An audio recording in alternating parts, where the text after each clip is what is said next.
लेकिन एक सवाल और बनता है यहाँ पे, यह जो जितने भी मैं आपको बता दूँ कार्रवाई के बीच में यह घरों में से जो भी एंगल निकल रहे हैं, जो भी पतरे निकल रहे हैं, लोखंड जो भी जाली निकल रही है, यह जो है मामूली नहीं है, यह कई टन में निकलेगा, कई टन में निकलेगा यह। और यह कई टन में निकलेगा तो क्या यह जो है मलबा में से निकलता हुआ माल या जाली, मैं कहूँगा आप आगे आइए, यह जो निकल रही है लोहे की, ये सारी चीज़ों को यह कहाँ जाने वाला है, यह किसके पास जाएगा, कौन इसकी देख रेख कर रहा है, कितना वजन है, कैसे मालूमात करेंगे, क्या इसमें भ्रष्टाचार होगा या नहीं।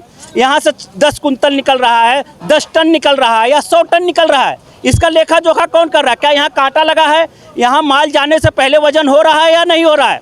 अगर यह नहीं हो रहा है तो कहाँ वजन होगा, कहीं पर वजन किया जाएगा इस लोखंड को। यह इसलिए हो गया तो 5 दिन और डिले और कर लिए होते। ये मोहलत मांग रहे थे 5 दिन की, एक गरीब परिवार 5 दिन की मोहलत मांग रहा था, वो अपने सामानों को शिफ्ट कर लेता।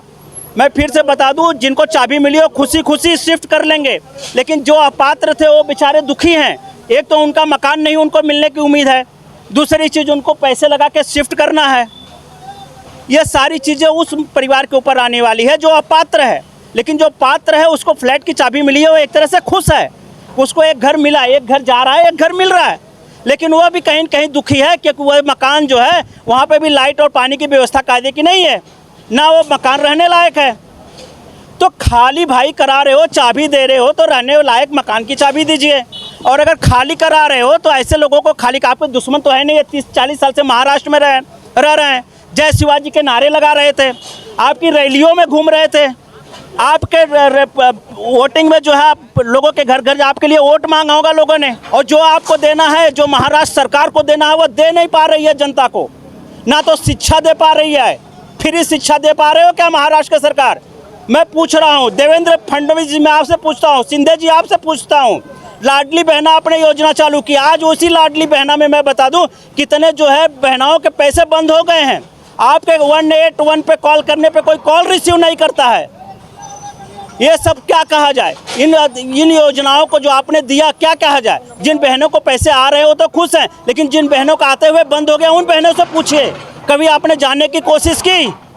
नहीं किया आपने, क्योंकि आपको आपकी राजनीतियों से फुर्सत नहीं है, आपकी पार्टी को चलाने से फुर्सत नहीं है। जनता की बात करके सिर्फ 1 साल 6 महीने बात करते हो, उसके बाद 4.5 साल आप लोग सरकार चलाते हो, फिर वादे करोगे, नई स्कीमें लाओगे, नई चीज़ें, लेकिन क्या वो स्कीमें लोगों तक पहुँच पा रही है?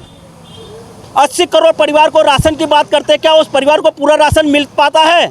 जानने की कोशिश किया आपने? क्या आपके नगर सेवक ने जानने की कोशिश किया? क्या आपके किसी पदाधिकारी ने, वार्ड अध्यक्ष ने जानने की कोशिश किया? मुझे शर्म आती है इन चीज़ों को याद दिलाते हुए आप लोगों को, क्योंकि आप लोग शपथ लेते समय कसम खाते हो इसी जनता की सेवा करने के लिए।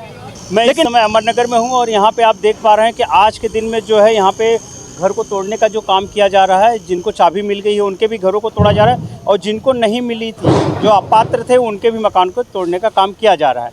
और यहाँ पे हम देख पा रहे हैं कि यहाँ पे जो जिस हिसाब से सुबह से कार्रवाई चल रही है, यहाँ पे 9 साढ़े 9 बजे के लगभग से जो है यहाँ पे तोड़ा कार्रवाई की जा रही है। और वहीं पे कई सवाल उठते हैं, यहीं पे कई सवाल होते हैं। इस कार्रवाई के ऊपर जो है सवाल ये उठता है, मैंने पहले दिन भी यही क्वेश्चन मैंने आयुक्त से किया था कि मकान किसका तोड़ा जाएगा, जिसको चाबी दे दी गई है उसको, या जो अपात्र है उसका, या जिनका मैटर कोर्ट में या कहीं चल रहा है उनका। सवाल मेरे 3 थे, आज भी वो सवाल बरकरार मेरे पड़े हुए हैं, क्योंकि इसका जवाब अभी तक मुझे नहीं मिला। दूसरी चीज़ हम देख रहे हैं यहाँ पे कार्रवाई हो रही है, और एक सवाल और उठ रहा है कि आज रात में जो है हल्की बारिश भी हुई है मुंबई में, और इसके पहले भी 4-5 दिन पहले बारिश हुई है। तो हम यह कह सकते हैं कि बारिश का मौसम चालू हो चुका है 1 हफ्ता पहले से, लेकिन बीएमसी जो है वही कार्रवाई जो है बारिश के मौसम में करें। मूसलाधार बारिश नहीं हुई, लेकिन छींटे पड़े, रोड गीले हुए, लोग सड़कों पर गिरे, स्लिप हुए, इतनी बारिश हुई थी आज के 1 हफ्ता पहले भी, आज रात में भी बारिश हुई। लेकिन वही कार्रवाई आज हम देख रहे हैं। हम यह कह सकते हैं कि बारिश के मौसम में बीएमसी कार्रवाई कर रही है, और इसको कोई झुटला नहीं सकता कि बारिश नहीं हुई है। दूसरी चीज़ एक और मैं आपको बता दूं, जब लोगों को ऐसे समय में एक बैग अगर कहीं शिफ्ट होना पड़ता है तो उनको सारी चीज़ें अरेंज करनी पड़ती हैं, हर चीज़ों को देखना पड़ता है। और ये कोई बहुत बड़े पैसे वाले नहीं थे, उसी में इनको 28,000 बीएमसी को भी देना है, उसी में 28,000 जो है बीएमसी को भी जमा करना है। ये सारी व्यवस्था करके ट्रांसपोर्ट का खर्चा लेके सारी जगह शिफ्ट होना, जिनको चाबी मिल गई हो तो खुशी से चलो चले जाएंगे, लेकिन जो अपात्र हैं वो कैसे इन चीज़ों को अपने ऊपर झेलेंगे या उन चीज़ों को कर पाएंगे। और परिवार के साथ में मुंबई छोड़ के कहीं जाना कितनी मुश्किल का काम है। और यहाँ पे आज के समय में मैं आपको बता दूँ, कहीं पे रहने के लिए आपको झोपड़े नहीं मिलेंगे, क्योंकि ऐसे झोपड़ों को तोड़ के डेवलपमेंट किया जा रहा है। तो ये कहाँ जाएंगे? इनकी औकात है क्या कहीं फ्लैट में जाके रहने की? है जो 15,000 20,000 महीने का जिसके घर की परिवार की इनकम है, क्या वो 25,000 के फ्लैट में रह सकता है? नहीं रह सकता। उसको जो है, जो अपात्र हैं उनको ये छोड़ के जाना पड़ेगा, माया नगरी छोड़ के जाना पड़ेगा। या फिर बीएमसी ने उन लोगों को पात्र करने का कोई जो है रास्ता निकाला? क्या कोई रास्ता निकाला उन गरीबों के लिए जिन लोगों ने इस महाराष्ट्र में जो है 30-40 साल गुजारे, लेकिन कुछ पेपर की वजह से वो अपात्र हैं? तो क्या उनको मार्गदर्शन दिया गया? क्या उनको पात्र करने की कोई रास्ता निकाला गया इस महाराष्ट्र सरकार द्वारा?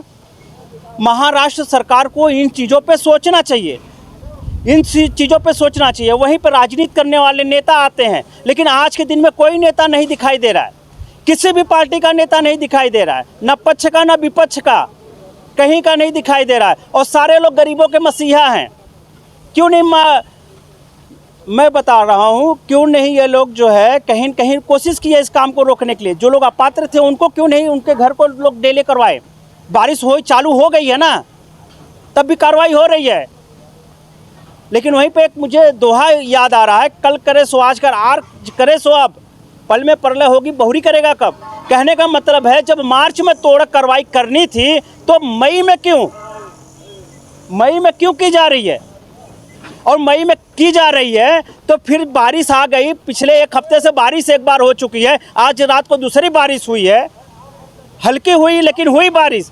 मान लीजिए कल मूसलाधार बारिश हो जाए, मौसम का क्या भरोसा है? इन बीच में अगर वो परिवार जाएगा कहाँ? और ये कार्रवाई होने के बाद क्या यहाँ पे कोई गुलाब का फूल या कोई फैक्ट्री या फिर यहाँ पे कोई डेवलपमेंट इतना जल्दी चालू हो जाएगा? ये सिर्फ तोड़ के प्लेन ही होने वाले हैं और कुछ नहीं होने वाला। इससे अब कुछ मिलने वाला नहीं है। जो प्रोग्रेस का काम है वो भी बरसात में रुकेगा। मैं आपको बता दूं, इसी मुलुंड में जो है एक एक रास्ते साल 1.5 साल से बन रहे हैं, बन के कंप्लीट नहीं हुए। और उसकी छोड़ो, जो ये प्रोजेक्ट चालू है, ये प्रोजेक्ट भी कब तक, अब तक जिसको बन के रेडी होना चाहिए था, लेकिन अभी तक ये मार्ग अभी तक अवरुद्ध पड़ा है। वही दूसरी जगह का मैं बताऊं, प्रोजेक्ट जो है 75% तक कवर हो चुका है, यह 35-40% ही अभी तक डेवलपमेंट हुआ है। इन चीज़ों पर क्यों नहीं लोग आवाज़ उठाते? अपनी कमियों को जो है लोग बहुत अच्छे तरीके से जो है डिपार्टमेंट छुपाता है और कर लेता है। लेकिन अगर इनको 5 दिन की मोहलत और मिल जाती थी तो कौन सी ऐसी आफत आ जाती थी या कौन सी समस्या आ जाती थी। ये तो ऐसा बोल नहीं रहे थे कि हम नहीं जाएंगे छोड़ के, ये बोल रहे थे हम जाएंगे, हमें मोहलत दे दीजिए, 4 से 5 दिन की हमें मोहलत दे दीजिए। लोगों ने चिल्ला चिल्ला के रास्ते पे, मैं आपको बता दूं, जब ये रास्तों पे बैठे थे उस समय बीएमसी ने उनके स्वास्थ्य के बारे में या किसी चीज़ों के बारे में नहीं देखा।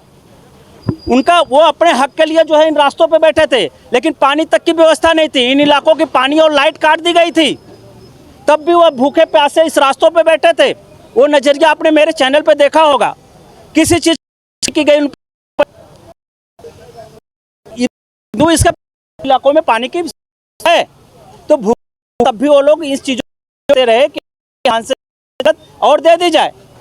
लेकिन आनंद फानंद में आज संडे के दिन जो है, रविवार के दिन जो है, ये कार्रवाई हो रही है। हम कार्रवाई का विरोध नहीं कर रहे हैं या हम किसी को भड़काने का काम कर रहे हैं, लेकिन हम आपको यह बता रहे हैं कि ऐसा होना चाहिए था, उनको टाइम दे देना चाहिए था। लेकिन एक सवाल और बनता है यहाँ पे, यह जो जितने भी मैं आपको बता दूँ कार्रवाई के बीच में यह घरों में से जो भी एंगल निकल रहे हैं, जो भी पत्थरे निकल रहे हैं, लोखंड जो भी जाली निकल रही है, यह जो है मामूली नहीं है। यह कई टन में निकलेगा, कई टन में निकलेगा ये। और यह कई टन में निकलेगा तो क्या यह जो हम मलबा में से निकलता हुआ माल या जाली, मैं कहूँगा आप आगे आइए, यह जो निकल रही है लोहे की, ये सारी चीज़ों को, यह कहाँ जाने वाला है? यह किसके पास जाएगा? कौन इसकी देख रेख कर रहा है? कितना वजन है? कैसे मालूमात करेंगे? क्या इसमें भ्रष्टाचार होगा या नहीं?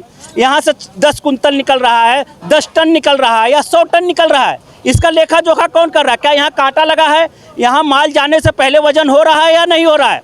अगर यह नहीं हो रहा है तो कहाँ वजन होगा?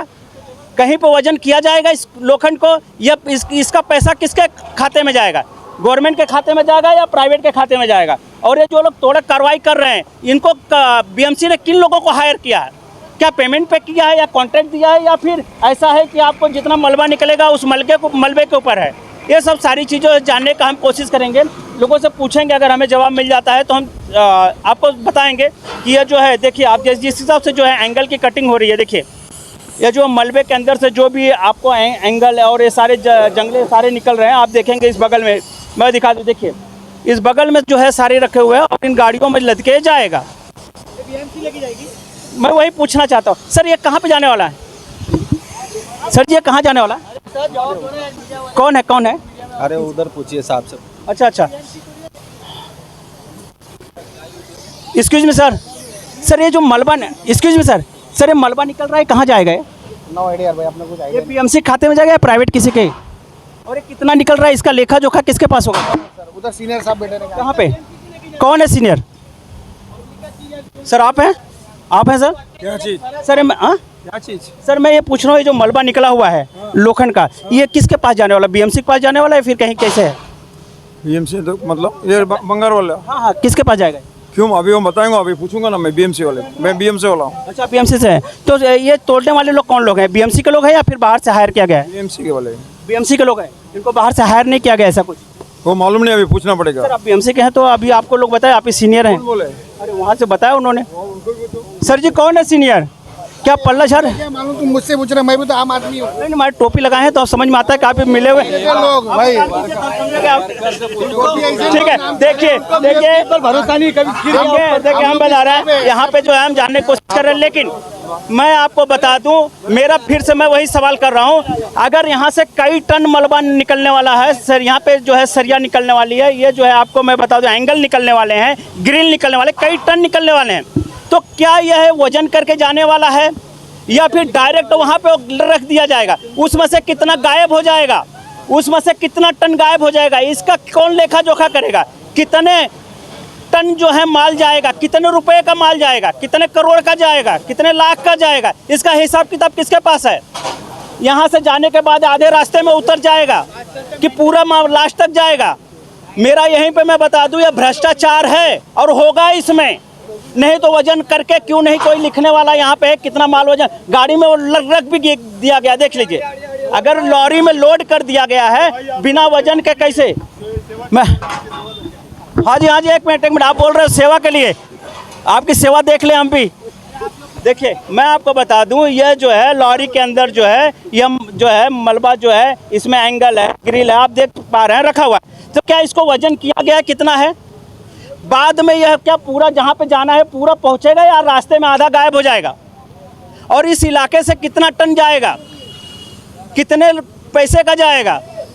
जिनका घर है वो तो गया उनका, लेकिन इसमें भी भ्रष्टाचार होगा। देखिए बड़े प्यार से कटिंग करके रखा जा रहा है, मतलब एक कीमती है, अगर इतने मलबे में से इसको निकाला जा रहा है तो एक कीमती है, क्योंकि इसकी कीमत है। आपको पता है इसकी कितनी कीमत होगी? लगभग अंदाजा तो मालूम नहीं, लेकिन कितना रुपए किलो जाता है एंगल? ये करीबन 30-35 रुपए के ऊपर ही है। देखिए बता रहे हैं 30 रुपये 35 रुपये, मैं बोलता हूँ 15 रुपये किलो भी अगर मैं पकड़ता हूँ मान लीजिए, तब भी आप सोचिए कितना बड़ा इलाका है और कितना एंगल जाने वाला है, और ये किसके बाद में पैसा किसके अकाउंट में जाएगा? कोई नहीं यहाँ बताने वाला है, सिर्फ जो है मुख्य दर्शक बैठे पड़े हुए हैं, जो जिनकी जवाबदारी है, जिनकी रिस्पॉन्सिबिलिटी है, वो भी कैमरा का जान छुड़ा के भाग रहे हैं, मुंह छुपा रहे हैं, क्योंकि सवालों का जवाब कोई नहीं देना चाहता है। मैं फिर से बता दूं, हम यह नहीं कह सकते कि जो कार्रवाई जो है बाद में हो रही है। मैं बता दूं, मुंबई की दूसरी बारिश आज हुई है, मुंबई की आज दूसरी बारिश हुई है, आज छींटे पड़े हैं मुंबई में, और यह दूसरी बारिश जो आज सुबह रात में हुई है, और इसके पहले एक बारिश हो चुकी है, तो आप यह कह सकते हैं मुंबई की बारिश में यह कार्रवाई हो रही है। इसको कोई झुटला नहीं सकता कि बारिश नहीं हुई। अरे छींटे पड़े हैं, हल्की बारिश हुई है लेकिन बारिश हुई है, और एक हफ्ता पहले बारिश हो चुकी है, लोग स्लिप करके रोडों पर गिर चुके हैं, उसके बावजूद भी बारिश में लोगों को बेघर किया जा रहा है, बेघर किया जा रहा है बारिश के मौसम में। और जब मार्च में तोड़ कार्रवाई थी तो मई के लास्ट में क्यों? क्या बीएमसी के लोग ऐसी कौन सी कार्य में बिजी थे कि उनको डिले हो गया इस प्रोजेक्ट को खाली कराने में? और अगर डिले हो गया तो 5 दिन और डिले और कर लिए होते। ये मोहलत मांग रहे थे 5 दिन की, एक गरीब परिवार 5 दिन की मोहलत मांग रहा था, वो अपने सामानों को शिफ्ट कर लेता। मैं फिर से बता दूं, जिनको चाबी मिली हो खुशी खुशी शिफ्ट कर लेंगे, लेकिन जो अपात्र थे वो बेचारे दुखी हैं। एक तो उनका मकान नहीं उनको मिलने की उम्मीद है, दूसरी चीज़ उनको पैसे लगा के शिफ्ट करना है। ये सारी चीज़ें उस परिवार के ऊपर आने वाली है जो अपात्र है। लेकिन जो पात्र है उसको फ्लैट की चाबी मिली है, वो एक तरह से खुश है, उसको एक घर मिला, एक घर जा रहा है, एक घर मिल रहा है। लेकिन वह भी कहीं कहीं दुखी है क्योंकि वह मकान जो है वहाँ पे भी लाइट और पानी की व्यवस्था कायदे की नहीं है, ना वो मकान रहने लायक है। तो खाली भाई करा रहे हो, चाबी दे रहे हो तो रहने लायक मकान की चाबी दीजिए।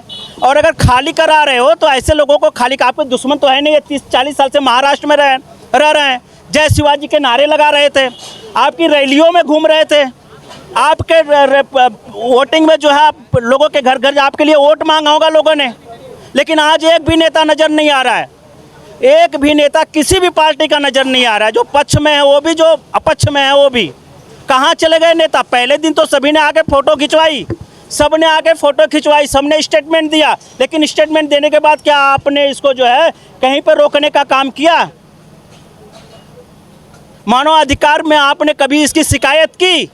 अगर आपने मानव अधिकार में अगर शिकायत किया होता तो आज के दिन यह काम रुक गया होता, क्योंकि यह जो है कार्रवाई का विरोध नहीं किया यहाँ की जनता। इन्होंने कहा हमें सिर्फ मोहलत चाहिए, टाइम मांगा उन्होंने और आपसे कुछ नहीं मांगा। और जो आपको देना है, जो महाराष्ट्र सरकार को देना है, वो दे नहीं पा रही है जनता को। ना तो शिक्षा दे पा रही है, फ्री शिक्षा दे पा रहे हो क्या महाराष्ट्र की सरकार? मैं पूछ रहा हूँ, देवेंद्र फडणवीस जी मैं आपसे पूछता हूँ, शिंदे जी आपसे पूछता हूँ, लाडली बहना आपने योजना चालू की, आज उसी लाडली बहना में मैं बता दूं कितने जो है बहनाओं के पैसे बंद हो गए हैं। आपके 181 पे कॉल करने पे कोई कॉल रिसीव नहीं करता है। ये सब क्या कहा जाए? इन योजनाओं को जो आपने दिया क्या कहा जाए? जिन बहनों को पैसे आ रहे हो तो खुश हैं, लेकिन जिन बहनों को आते हुए बंद हो गया उन बहनों से पूछिए, कभी आपने जानने की कोशिश की? नहीं किया आपने, क्योंकि आपको आपकी राजनीतियों से फुर्सत नहीं है, आपकी पार्टी को चलाने से फुर्सत नहीं है। जनता की बात करके सिर्फ 1 साल 6 महीने बात करते हो, उसके बाद 4.5 साल आप लोग सरकार चलाते हो, फिर वादे करोगे, नई स्कीमें लाओगे, नई चीज़ें, लेकिन क्या वो स्कीमें लोगों तक पहुंच पा रही है? 80 करोड़ परिवार को राशन की बात करते हैं, क्या उस परिवार को पूरा राशन मिल पाता है? जानने की कोशिश किया आपने? क्या आपके नगर सेवक ने जानने की कोशिश किया? क्या आपके किसी पदाधिकारी ने, वार्ड अध्यक्ष ने जानने की कोशिश किया? मुझे शर्म आती है इन चीज़ों को याद दिलाते हुए आप लोगों को, क्योंकि आप लोग शपथ लेते समय कसम खाते हो इसी जनता की सेवा करने के लिए, लेकिन आप लोग किसी वादे पे नहीं आ पाते, किसी वादे पे नहीं आ पाते आप लोग। मेरी वीडियो आप सभी लोगों को बुरी लगेगी और बुरी लगनी भी चाहिए। मैं ही एक ऐसा आदमी हूँ कि जो मैं बोल पाता हूँ आपको, बाकी लोग मैं नहीं चाहता को क्यों नहीं बोल पाते हैं, इन चीज़ों को क्यों नहीं कह पाते हैं, लेकिन मैं बोलता हूँ क्योंकि मैं इस ज़मीन से जुड़ा हूँ, मैं एक गरीब परिवार का लड़का हूँ, मैं गरीबी देखा हूँ, मैं जानता हूँ, मैं एक चौल में रहता हूँ, मुझे पता है चौल का जीवन कैसा होता है। और वहीं पे क्या आप लोग जानेंगे नेतागिरी करने वाले जो फ्लैटों में रहते हो, कहाँ आपकी फैक्ट्री है, कहाँ से पैसे आते हैं? इन जनता के ही दम पे आपको पैसे आते हैं, इन जनता के ही दम पे पैसे मिलते हैं। और जितने मैं ऑफिसर बता दूं, इन जनता की सेवा के लिए ही आपको सैलरी मिलती है। लेकिन जनता की सेवा क्या है? इनके घरों का सरिया और एंगल भी बिक जाएगा और भ्रष्टाचार में जाएगा, वो भी किसी न किसी के जेब में आधा चला जाएगा, क्योंकि बिना वजन के जा रहा है। जब बिना वजन के जा रहा है तो आप ये समझिए कि कितना आएगा और कितना गायब हो जाएगा। कौन इसका काउंटिंग कर रहा है, कौन लेखा जोखा कर रहा है? मैं सिर्फ यही बता दूं कि यह जो है कार्रवाई के साथ में जो है कहीं कहीं जो है कुछ चीज़ों में भ्रष्टाचार भी शुरू हो जाता है, क्योंकि इतने मिट्टी में इसके ढेरों में से अगर ये लोहे निकाले जा रहे हैं, पतली पतली सरिया, देखिए मैं बता दूं पतली पतली सरिया तक निकाली जा रही है, तो इसकी कीमत है, इसकी कीमत है। और 1-2 रुपये नहीं है, 1-2 रुपये नहीं है, अच्छी खासी मार्केट में इन लोहों की कीमत मिलती है। तो आप ये समझिए कि किस हिसाब से जो है यहाँ पे कार्रवाई चल रही है और किस हिसाब से यहाँ पे जो है मैं कहूँगा लूटपाट चल रहा है, क्योंकि इसका कोई लेखा जोखा नहीं लिया जा रहा है, ना तो ये बताया जा रहा है कहाँ जाएगा, कौन इसका यहाँ पे काउंटिंग करने वाला ऑफिसर है या किसके अंडर में। सभी के सभी कोई जवाब नहीं दे रहे हैं। जब हमें जवाब नहीं मिलेंगे तो हम यही चाह रहे हैं कि मनमाने तरीके से कार्रवाई चल रही है, कोई जवाब देने वाला व्यक्ति नहीं है। वीडियो अच्छी लगे तो शेयर करना, कमेंट करना, लोगों तक पहुंचाना। इसी के साथ मैं जय पांडे, पीजीओ न्यूज़ से, जय हिंद।